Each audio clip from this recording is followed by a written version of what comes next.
Sampingnya. Ya.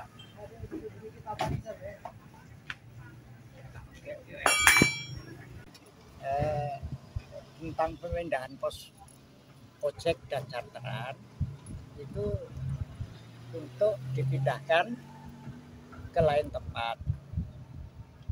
Kita organisasi pesewa itu menyetujui untuk pindah dan minta untuk ditempatkan yang dekat lokasi dengan pintu keluar penumpang. Paling dekat jaraknya berapa, Pak? Ya, paling dekat jaraknya berapa? Ya kita manut lokasi yang tersedia di sana itu. Kita manut, tapi lokasi yang tersedia di sana. Terus ada uang kompensasinya itu apa, Pak, tadi, Pak? Uang kompensasi itu dari Pak Dedi pribadi, jumlah 300.000. Itu hanya untuk sekedar membantu. Nanti kan kita sambatan kerja bakti lah istilahnya dari seluruh anggota kita untuk memindah. Selain pos ojek yang dipindah apa aja, Pak? Buah dan itu tapi itu dalam proses saya sendiri nggak tahu karena itu bukan di luar ranah saya. Itu ada berapa anggota, Pak? Ojek. Ya kira-kira sekitar 30 aktif, tapi seluruhnya 50. Itu ojek motor semua ya, atau ada becak? Sepeda motor, becak, dan mobil charteran konvensional. Selama ini gimana, Pak, beroperasinya? Ya kalau selama ini karena pandemi itu kita semua jenis transportasi itu baru jatuh, nggak ada istilahnya itu, nggak ada pemasukan gitu. Per hari minimal pendapatan berapa, Pak, dari ojek? Ya kadang itu kalau narik ya satu kali itu 15.000 atau 20.000, tapi kalau nggak narik ya nol karena kita kan penumpangnya ya nggak ada. Charteran itu hanya hadir saja di sini, absen, tapi selalu nggak dapat uang. Itu sudah sering, tapi ya karena pekerjaan kita ya tetap dijalankan. Ini sejak tahun berapa, Pak, di sini? Di stasiun? Iya. Kalau saya pribadi semenjak tahun 1987. 1987. Ya. Pak, dari adanya relokasi sudah ada tempat yang baru, Pak? Ya. Sudah ada tempat yang baru? Rencananya di sana. Rencananya. Mundur ya, Pak? Tapi kan itu nanti tergantung dari instansi terkait. Bagaimana kita nggak tahu, tapi hanya menunjukkan di sana. Tapi nanti kan di sini ada disub, ada perdagangan yang berwenang. Penangan itu nanti silahkan ditanyakan kepada yang bersangkutan. Kan perintahnya kosongkan, bersihkan, jangan di lahan kita. Itu perintah pimpinan ya, jangan aja dalam di dalam. Ini jelas begitu. Nah waktu itu saya sama Pak Kasat UGD waktu itu ngomongnya secara itu aja. Kita lihat yang di masjid, yang di pinggir jalan kan ada agak kosong itu agak apa. Tapi lama-lama kan itu akan jadi masalah juga, karena itu sudah memang di luar tanah kita ya. Akhirnya kita rapat waktu itu sama Pak Lurah, sama pertemuannya di Panewonnya itu sepakat.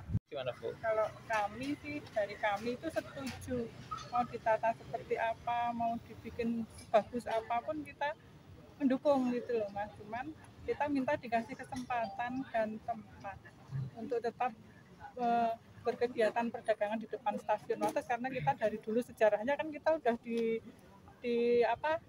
digusur ini 4 kali, ini yang keempat kalinya. Jadi kereta api yang dari dulu menjanjikan mau membangunkan di dalam stasiun. Yang pertama dulu 3 bulan setelah dibongkar di dalam, setelah digusur dari dalam mau dibangunkan, sampai sekarang pun tidak ada realisasi dari janji dari kereta api, karena kereta api dengan alasan tidak cukup ruang, tidak ada ruang buat kami. Tapi kalau buat lain-lainnya kan itu ada paket, ada itu kan ada ATM, itu ada ruang. Tapi kalau buat kami kalau alasannya tidak ada ruang. Diminta pindah itu sudah dikasih alternatif tempat belum, Bu? Belum, kemarin belum dikasih alternatif tempat. Terus dari Disperindak mengundang kami sama kereta api juga sosialisasi mau memindahkan kami ke Pasar Sentolo baru sama Pasar Bendungan lantai 2. Jadi kita ada 2 pilihan itu. Kalau kami sih menginginkan tetap di sini karena kami kan pelanggannya di sini, jualannya di sini. Kalau di sana kan nanti kemarin saya survei ke sana itu pedagang yang di Pasar Sentolo baru bilang 8 tahun di sana itu masih sepi, malah sebagian besar kembali ke pasar lama gitu. Kalau yang di pasar Bendungan atas kan memang sekarang masih sepi. Kalau kedepannya mungkin nanti ramai, tapi kalau saat ini kan karena kami penghasilan kami kan satu-satunya cuma dari sini, Mas, tidak ada penghasilan lain. Kalau kita di sana nanti kita masih transport ke sana, masih ini belum karuan payung gitu. Terus gimana nanti kami mengikuti keluarga kami. Rencana penataan di depan stasiun Wates, kami menyambut dengan kesigapan. Ada 2 lokasi yang kami siapkan, yaitu di Pasar Sentolo dan Pasar Bendungan. Di sana ada, khususnya di Pasar Sentolo itu tersedia hampir 15 kios. Sementara untuk lossnya ini tidak terbatas, cukup untuk menampung para pedagang yang ada di sini. Kami juga berharap sinergi dari para pedagang dengan rencana pengembangan kami untuk Pasar Sentolo. Sementara di Bendungan tersedia 3 kios dan beberapa los lantai 2 Bendungan. Ini kami tawarkan kepada para pedagang agar mereka bisa menyikapi dan mempertimbangkan tawaran kami. Untuk di sini memang tawarannya tinggal di taman, tetapi kelihatannya ini juga masuk dalam perhatian teman-teman bahwa ini untuk penataan wajah kota, dan kami tidak menginginkan bahwa para pedagang ini kemudian terus kembali terganggu aktivitasnya dengan kebijakan-kebijakan di masa yang akan datang. Sehingga lebih nyaman mungkin kami tawarkan suatu solusi yang lebih nyaman untuk jualan sampai ke depan. Pak, kalau keluhan pedagang, Pak, di Pasar Sentolo baru kan sepi ya? Itu gimana? Sebenarnya kami perlu sampaikan, kami sudah mencoba merubah konsep untuk Pasar Sentolo menjadi pasar oleh-oleh. Dan kami sudah berkoordinasi dengan para biro travel, kemudian HPI, Himpunan Pramu Wisata Indonesia. Mereka siap untuk membelokkan rombongannya di Pasar Sentolo. Dan ini semoga bisa menambah keramaian, karena menjadi salah satu alternatif untuk pemberhentian kunjungan pariwisata. Pada hari ini PT KAI melakukan sosialisasi penertiban atau penataan di kawasan Stasiun Wates Kulon Progo.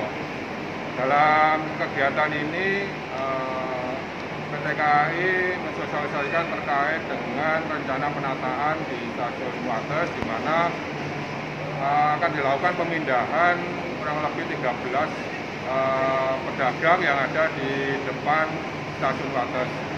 Stasiun Wates sendiri akan dilakukan penataan biar terlihat, karena saat ini sudah ada kereta api Bandara Hian, sudah ada KA jarak jauh yang berhenti di Stasiun Wates, sehingga perlu wajah Stasiun Wates yang menarik, indah, dan penumpang-penumpang yang datang dari mana-mana yang datang ke Kulon Progo yang melalui Stasiun Wates menjadi terkesan baik.